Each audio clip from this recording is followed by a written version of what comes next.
अपनी कुर्सी की पेटी बांध लो, मौसम बिगड़ने वाला है। Welcome back here.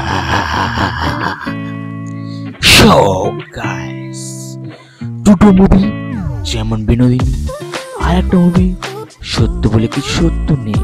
দুটো মুভি আজকে এক্সপ্লেইন করব কেন এত কালেকশন নিতে পারলো না। প্রথমে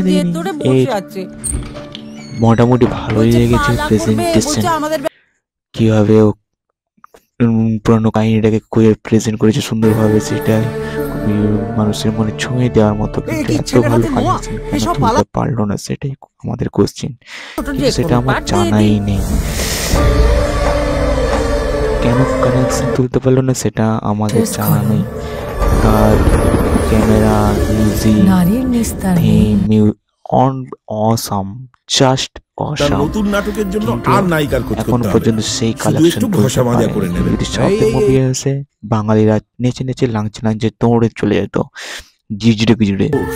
তো এর প্রেজেন্টেশন বিনোদিনী বলতে ইউনিক ছিল, ঠিক আছে, দেখার মতো।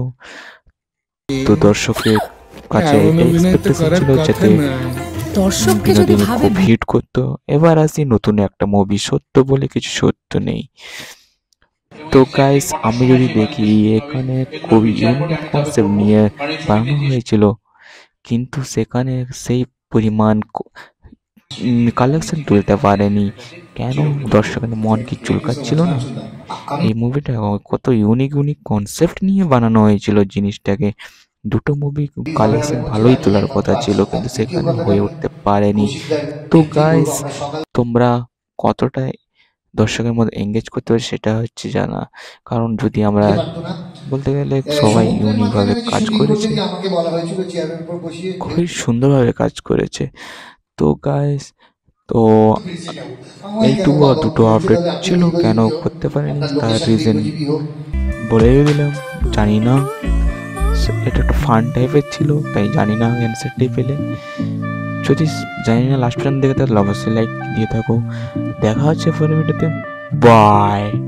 চলো বন্ধুরা, পরের ভিডিওতে আবার দেখা হচ্ছে তোমাদের সঙ্গে এরকম নতুন নতুন কনসেপ্টের ভিডিও নিয়ে।